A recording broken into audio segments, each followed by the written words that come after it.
Hello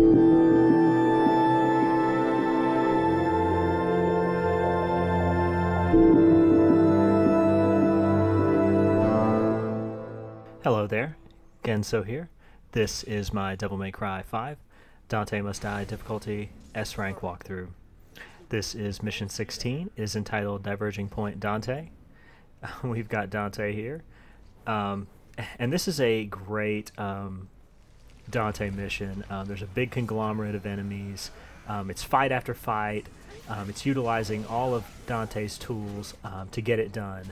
And this first fight here, we're going to have a Lusatia, and he's going to be paired up with a couple of nobodies. We're going to have one starting off here, and another one's going to spawn when you get this one pretty low. But I always open up with the drive into the overdrive. If you angle it kind of like I did there, you can stun both of the enemies. I then like to go into Balrog, do some jabs, get a real impact, which usually knocks the nobody up into the air, and then I can throw the rose, and at that point I'm almost at triple S. Usually you'll be at double S at that point, and you can just kind of do what you want to get to triple S, and then once you've got your triple S, you can go into these the quadruple S moves, the 3-hit combos.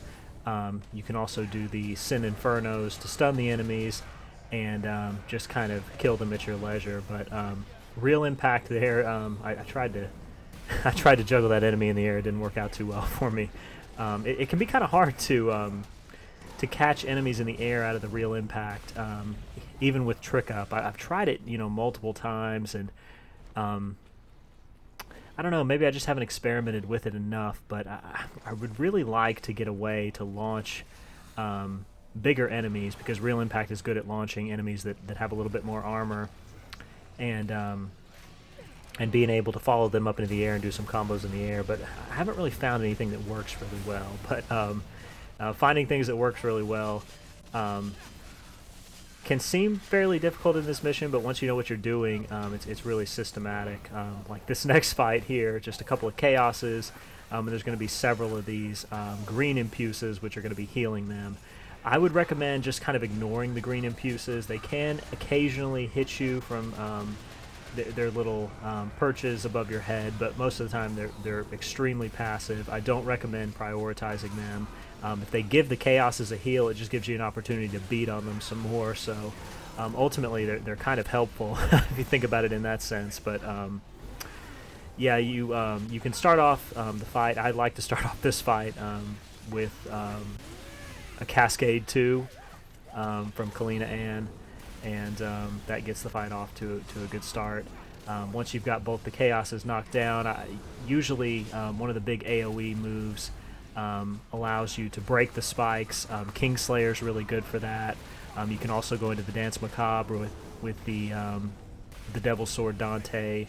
You can really kind of do what you want with these guys. They're really, really easy to beat up, especially when the spikes are broken. But once you've got triple S, you're laughing in this fight, because 1 or 2 Sin Infernos is going to clear out the green impuses. A third Chaos is going to show up at some point, but he's really not too much to worry about, especially when you're in that triple S, and you're cycling between the moves really well. And by this point, you should definitely be pretty comfortable with Dante. If you're not comfortable with Dante, definitely take Dante into the Void. Get the weapons in an order that works for you and works for your brain, because everybody's brain kind of works differently. I know that all too well. If you're a maniac like me, but just try to get the weapons into an order that you like them. Something that makes sense and works for you. I kind of have a sequence in my brain that seems to work. And then just practice swapping between the styles, practice swapping the weapons on the fly, doing a couple moves with one weapon and then swapping into another. This game is probably more forgiving than the other games are as far as utilizing the swapping, jump canceling, and transitioning in between those things. The windows and timings for that are much, much trickier in Devil May Cry 4 and Devil May Cry 3. And I can attest to this, because after playing this game, I did have a short stint going back to Devil May Cry 4. I did some Lady and some Trish gameplay, And I found the timings to be a lot tighter on the jump canceling in Devil May Cry 4, and that's I don't know if they've made it more accessible in that sense. I believe that's probably what they've done, but this game, it can seem a little daunting at first, but they've taken quite a few measures to make sure that this game is more user friendly than the previous incarnations. Dante is definitely much harder to use in Devil May Cry 4 than he is in this game. Dante's tool set in this game is incredible. They really, really did a great job of making Dante everything that he should be. He's the legendary devil hunter, and in Devil May Cry 4, at sometimes he can kind of seem a little underwhelming, and that probably has to do with the hasty development process of that game. I don't think that they were able to give Dante all the tools that they wanted to give him, and I believe that's pretty well reflected in the end product of that game. But haven't been doing too much talking on the fights. It's similar enemy groups to what you've been facing. If you're utilizing your triple S, you shouldn't have too many issues. This next fight can be a little tricky. It's a Fury, and then there's also 3 Death Scissors. So you definitely want to prioritize the Fury first. Hit him with a couple of those percussions, and then you can finish him off very quickly with the Real Impact. And once the Fury's gone, you're just going to have these 3 Death Scissors. And the way that works the best against the 3 Death Scissor encounter is not to try to face them head up.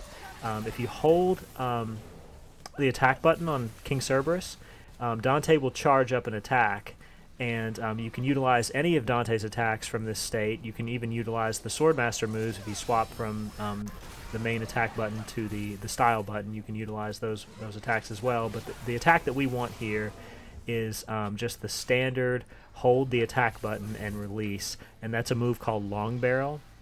And essentially what Dante does is he extends the 3 pieces of King Cerberus out. It covers a long distance, and it allows you to parry the attacks of the Death Scissors, which you just saw there.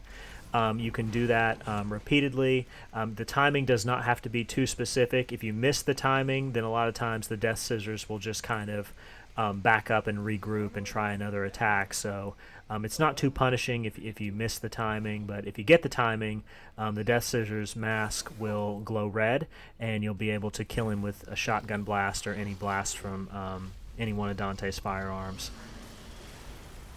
But we've got a fight here, a familiar fight. If you're a fan of the series and you play Devil May Cry 3, this is King Cerberus, and they did a fantastic job of bringing back a boss that is familiar to the fans, and also putting a twist on him by giving him 3 different elements, which I can really appreciate. But the strategy for this fight, my strategy for this fight actually worked out really well, and I was able to showcase exactly what I was hoping to showcase, which is utilizing the air Royal Guards from his swipe attacks.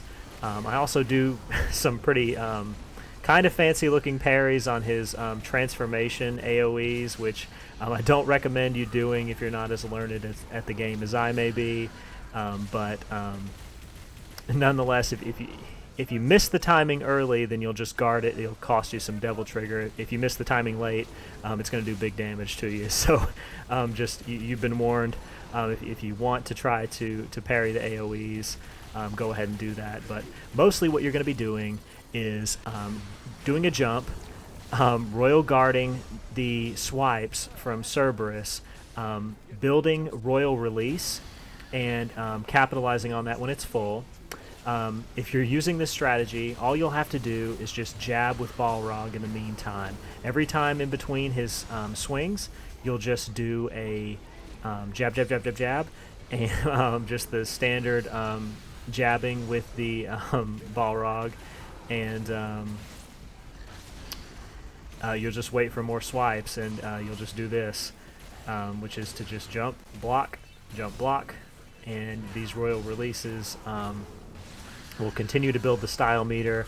You'll get your style meter to triple S, and then you'll go into the 3-hit combo with quadruple S, and this will, as you can see here, repeatedly stun the boss, and the fight is already over. He's going to do one more transformation. I'm going to jump and do a royal guard just to be a little bit more fancy. He's going to teleport away and say something about how he has the most powerful lightning in all of hell, but we weren't listening because we were too busy finishing him off. So that's the end of that mission, and I got like 7,600 style points, I think was what it said there at the end. So pretty convincing mission, a pretty fun mission with Dante, and capped off with a great boss fight. So thank you very much for watching, and I'll see you next time.